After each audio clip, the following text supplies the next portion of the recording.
It was a quiet Tuesday night in downtown Chicago, the kind of night where the city hums low, distant traffic, cold air cutting between buildings, streetlights reflecting off wet pavement. A black SUV idled outside a restaurant most people had never heard of. No music, no movement, just waiting. Inside that SUV, 3 men, tattoos crawling up their necks, gold chains catching the light, reputations that made entire neighborhoods go quiet when their names came up in conversation. They weren't there for dinner. They were there for someone. 40 minutes earlier, a man had walked into that restaurant alone. No bodyguards flanking him. No assistant trailing behind with a phone and a schedule. Just a long black coat, old boots, and the kind of stillness that makes a room unconsciously adjust itself around you. The men in the SUV had a name, a target, a plan they were confident about. What they didn't have was information, because if they had spent even 5 minutes doing their homework, really looking into the man they had chosen to corner on a Chicago sidewalk, they would have stopped the engine, pulled away quietly, and never spoken of this night again. The man walking out of that restaurant had spent decades doing one thing with extraordinary dedication: breaking bones. Not on a movie screen, in real dojos, real confrontations, real moments where real violence met someone who had trained for exactly that, and responded with a calm that was somehow more frightening than rage. Steven Seagal wasn't just a Hollywood name. He was a 7th-degree black belt in Aikido, a trainer of killers, a man who had forgotten more about controlled violence than most people will ever learn. And those 3 men had just made him their target. What happens when predators choose the wrong prey? Stay right here, because this night is only the beginning. Those 3 men did their homework on the wrong things. They knew his name, they knew his face. They had seen the movies, heard the stories, absorbed the kind of surface-level information that feels like knowledge until the moment it gets tested. What they never bothered to find out was what that name actually meant, and that single gap in their research is what put 2 of them on the pavement that night.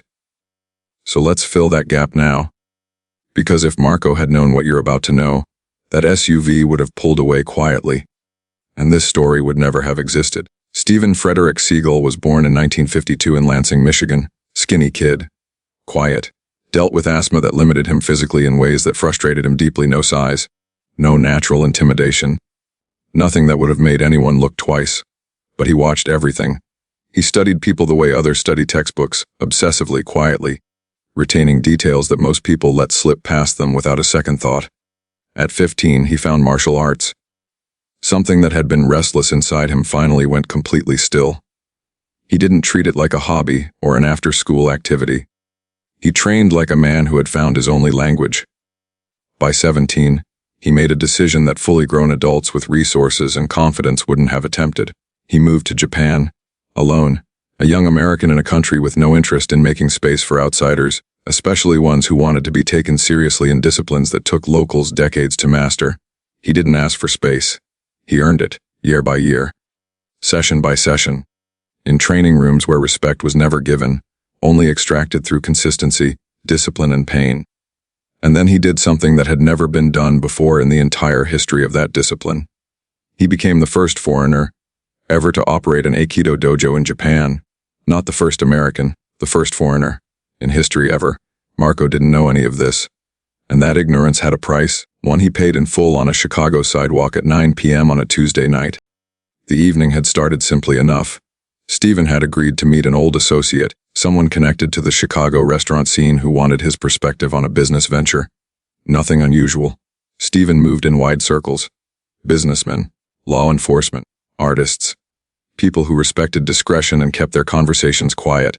He arrived early, ordered tea, sat near the back where he could see every entry point, every face, every shift in the room's energy. Old habits. They never fully leave. The meeting went smoothly. Plans discussed, handshakes exchanged. Nothing that required raising a voice or checking a watch. But word travels fast in certain circles. And that night in Chicago, the wrong circle heard the wrong name. A local crew, mid-level operators, ambitious in the way that dangerous men are when they confuse boldness with intelligence, had a grievance sitting unresolved for months. A deal gone sideways. Money they believed was owed. A chain of names connected to that money. Steven Seagal's name had surfaced somewhere in that chain. That was enough for Marco. He positioned the SUV, gathered his 2 associates, and decided tonight was the night to make a statement that nobody in their circle would forget. They waited. Steven stepped out just after 9 p.m. Cool night air, quiet street. The specific stillness that precedes violence when violence has already been decided by one side. He saw them immediately. 3 men arranged deliberately across his path, arms crossed. Weight shifted forward onto the balls of their feet. The geometry of men who have done this before and expect it to work the same way it always has. Marco spoke first. Words were exchanged. Steven said little. And then, tired of patience being met with silence, the first associate reached out and grabbed Steven's arm. What happened in the next 4 seconds has been described by a witness across the street as something that didn't look like a fight at all. It looked like a demonstration. The associate's hand made contact, and then his body was traveling, fast, controlled, redirected, before his brain had issued a single instruction to move. He hit the pavement with a force that came entirely from his own momentum turned back against him. His wrist bent at an angle wrists are not designed to sustain. Something cracked. He didn't get up quickly. The second associate came in harder, angrier, committed. The kind of charge that works against ordinary men, because the force behind it is overwhelming. Steven didn't absorb it. He wasn't there when it arrived. A half step, a precise grip, a redirection so efficient it seemed almost gentle, until the man's shoulder met the concrete, and his collarbone introduced itself to a pressure it couldn't handle. He went down hard. He stayed down. 4 seconds. 2 men on the ground. 1 man standing exactly where he had been standing, coat undisturbed, breathing unchanged, expression unreadable. Marco looked at his associates. Then he looked at Steven. The patience in Steven's eyes had not moved once. Walk away, Steven said, same voice as before, same flatness. Like the last 4 seconds had cost him nothing, because they had. Marco walked away. He helped what remained of his crew off the ground. And they left without a word spoken between them, because there was nothing left to say that the pavement hadn't already said more clearly. Most people assume the story ends there. The gangsters chose wrong. They paid for it. Lesson delivered. But that's not what makes this night remarkable. What makes this night remarkable is what Steven Seagal did 60 minutes later. He drove to a police precinct on the north side. Not because he was shaken.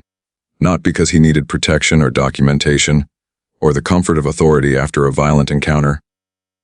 He drove there because 3 officers at that precinct were men he had personally trained years earlier, and one of them had called him that same afternoon with a problem. An investigation that had stalled. A network they knew existed but couldn't map. A structure that kept shifting every time they got close to its edges. Steven had been turning the problem over in his mind all evening, through dinner, through the meeting, through the walk to his car. And then Marco had stepped out of the shadows, and in 60 seconds of unwanted confrontation, Steven had collected something investigators hadn't been able to get in months: faces, plates, names used casually between men who didn't think anyone important was listening, behavioral patterns, the specific texture of how this crew operated, their confidence, their sloppiness, the way they talked to each other when they thought the situation was already controlled. Steven walked into that precinct and sat down across from his former student, and he gave him all of it. Not the vague, fragmented recollection of a rattled witness. The precise, sequenced, observational account of a man who had spent decades training himself, and others, to read threatening situations with complete accuracy under pressure. The detective across the table stopped writing at one point and just looked at him. "You got all of that in under 2 minutes," he said. Steven nodded. "I had time to look," he said. They weren't moving very fast. What Steven had handed them that night filled gaps the investigation had been circling for months. Because Marco's crew wasn't freelancing. They were a fragment of a larger network, extortion operations running quietly through 3 neighborhoods, protection rackets squeezing businesses that had no realistic way to push back, a structure carefully designed to stay below the threshold that triggers serious federal attention. The investigation had the outline. What it lacked was the internal connective tissue, the names and faces that linked the street level to the decision level. Steven's encounter had cracked that open, not through any plan, not through any intention beyond walking to his car after a quiet dinner, but because the men who had chosen to make him their target that evening had done so carelessly, talking openly, moving sloppily, underestimating the person standing in front of them, so completely that they had handed him everything he needed to hand. to people who knew exactly what to do with it. Within 6 weeks, the network began to fall. Arrests, warrants, businesses in 3 neighborhoods that had been bleeding money quietly suddenly stopped bleeding. People who had been afraid to open their doors started opening them again. And Steven Seagal's name appeared, nowhere in any public record connected to any of it. He didn't need the credit. The people breathing easier were credit enough, and that, more than the sidewalk, more than the bones, more than any of it, is the part of this story that tells you exactly who this man is. Here's what you need to understand about Steven Seagal. That night in Chicago wasn't an exception. It wasn't a remarkable deviation from an otherwise ordinary life. It was completely consistent with a pattern that had been repeating itself, quietly, without headlines, for decades. Because this wasn't the first time someone had underestimated him, and it wasn't the first time that underestimation had cost them something. Go back to Japan. Early in his time there, before the dojo, before the reputation had fully formed, a group of students from a rival school decided to test the young American, who had no business being as skilled as everyone was quietly saying he was. 6 of them came to his dojo, not for a conversation. They came to embarrass him publicly, to expose what they assumed was performance masquerading as ability, to send him back to America with a clear understanding of where he actually stood. They expected resistance. Ego. An American who would fight back loudly and lose badly. What they encountered was something they had no framework for. Steven didn't raise his voice, didn't posture, didn't meet their energy with matching aggression. He simply said, "If you want to understand Aikido, you are welcome to experience it." One by one they did. Not one of them left injured. But not one of them left unchanged either. That story moved through Japanese martial arts circles for years afterward. Not because of the physical outcome, but because of the manner, the stillness, the complete absence of ego in a moment specifically designed to provoke it. That is the philosophy Steven Seagal had been building his life around since he was 15 years old. Aikido is not a system designed to produce winners. It is a system designed to produce resolution. The goal is never destruction. It is neutralization. The minimum effective response that ends the threat, while preserving as much as possible, including, wherever it can be managed, the dignity of the person who initiated the conflict. That sounds idealistic until you watch it work in real time. And everyone who has watched Steven Seagal operate in unscripted, real-world situations describes the same sequence. Complete stillness before any movement. Surgical precision over raw power. Resolution chosen over escalation at every available opportunity. His law enforcement work carried the same signature. When he trained officers, and he trained many, across multiple agencies, over many years, he wasn't teaching them to be more aggressive in the field. He was teaching them to be more present, more observant, more capable of reading a situation accurately before it reached the point where violence became the only remaining option. And in the moments where violence couldn't be avoided, he taught them to apply exactly what was needed and nothing beyond it. Jean Labelle, a man whose own credentials in martial arts and combat sports are beyond serious dispute, someone who had tested himself against the genuinely dangerous his entire career, spoke about Steven with a very specific quality of respect, not the polite respect people extend to celebrities in interviews, the quiet, knowing respect that one serious technician gives to another when they recognize something real. He's the real thing, Labelle said. People don't see it because they see the movies first. But the movies are just a shadow of what's actually there. That gap between the shadow people see and the reality underneath is exactly what made that Chicago sidewalk so predictable in its outcome. Marco saw a famous face in a long coat. He saw recognizable. He saw accessible. He saw someone whose danger existed only on a screen. He didn't see Japan. He didn't see the dojo that no foreigner had ever run before him. He didn't see the officers trained, the agencies consulted, the decades of real application quietly accumulated behind a face he thought he already understood. He saw the surface. And the surface, as anyone who has ever made that particular mistake will tell you, in the rare moments they're willing to talk about it, is the most dangerous place to stop looking. How many times have you stopped at the surface and been completely wrong about what was underneath? Because the final layer of this story brings everything back to that sidewalk. And what Steven Seagal chose to do afterward reveals something about him that no movie has ever captured. Within 6 weeks of that night, the network began to collapse, not loudly, Not in the dramatic way television trains us to expect, no single raid, no climactic confrontation, no moment where everything breaks open at once. It happened the way real investigations conclude when the information is precise and the groundwork is solid. Quietly, methodically, one thread pulled until the whole structure came undone. The information Steven had provided that evening in the precinct had filled gaps that investigators had been circling for months. Names connected to names. Movements that suddenly made sense when placed in the correct sequence. A behavioral pattern that confirmed what the investigation had suspected, but couldn't yet prove. Arrests followed. Businesses that had been making quiet payments to avoid trouble stopped making those payments. People who had been walking carefully, choosing routes, watching doors, keeping their heads down in neighborhoods that should have felt safe, started breathing differently. 3 communities exhaled without fully understanding why. They never knew what had happened. They never knew who had walked into a precinct on a Tuesday night and handed investigators exactly what they needed. Steven Seagal never told them. He didn't hold a press conference. He didn't grant the interview that would have reframed public perception of him in ways his publicist would have celebrated.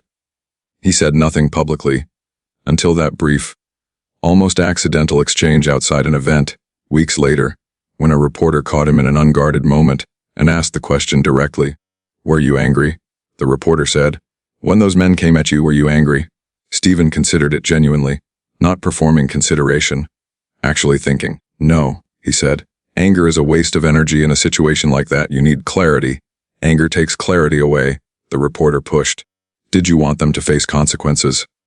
"They'll face the consequences of their own choices," Steven said. "That's not something I need to manage." But what they were doing, the extortion, the pressure on those businesses, it was hurting real people. Families. People just trying to work. Steven nodded. Slowly. Like the weight of that was something he had already been carrying.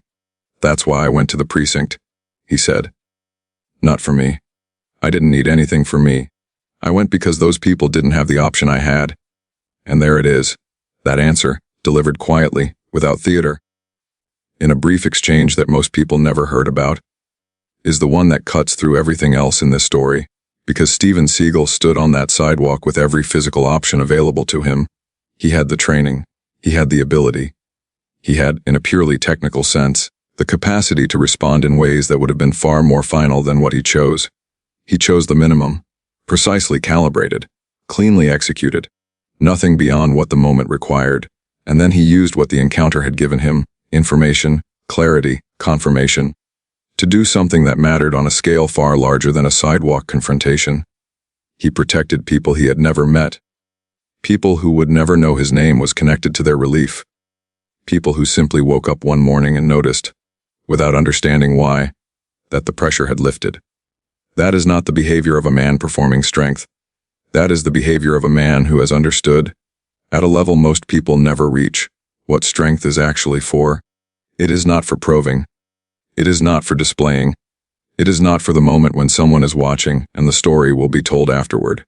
It is for the moments when no one is watching. When the choice is made in private. When the only audience is your own conscience. Marco and his crew made the oldest and most costly mistake available to them. They looked at a man and saw only what was visible. They saw fame without depth, reputation without substance, a surface they felt confident reading, and in doing so, they handed him every advantage, not just to protect himself in that moment, but to dismantle the thing they were serving long after the night was over. Sit with that. Because the final part of this story isn't really about Steven Seagal at all. It's about what his choices reveal, about strength, about character, and about the price of seeing only surfaces in a world full of depth. Here's the truth at the center of all of this. Steven Seagal walked into that Tuesday night as a man most people thought they already understood. The action star, the larger-than-life personality, the figure that had become easy to dismiss because familiarity, when it's shallow, always breeds false confidence. He walked out of that night having done something genuinely rare. He turned a moment of provocation, one that most people would have handled with ego, with anger, or with the need to be seen handling it, into something quietly meaningful for people who never knew he existed. No credit claimed. No story sold. No carefully managed narrative released to reshape public perception. Just a man who knew exactly what he was capable of, used precisely what the situation required, and then directed the rest towards something that actually mattered. That is the lesson. Not that Steven Seagal is dangerous. That was never in question for anyone paying attention. The lesson is what he did with that danger. Real capability, the kind built over decades, tested in real rooms against real resistance, refined through genuine discipline, almost never announces itself. It doesn't need to. It waits. It observes. It responds with exactly what the moment calls for and nothing beyond it. Marco and his crew looked at a surface and called it the whole picture. They saw a long coat and a familiar face and assumed they had already read the room. They hadn't even opened the door. And that assumption, that confidence built on incomplete information, cost them everything they were trying to protect. Real character is revealed in how you treat people you believe have no power. Real capability is revealed in how you respond to people who believe you have none. Steven Seagal has never needed to explain himself. The record does it quietly in the background, in the spaces between what gets reported and what actually happened. And that, more than any credential, any black belt, any film, is what makes him genuinely impossible to underestimate. Once you know the full picture,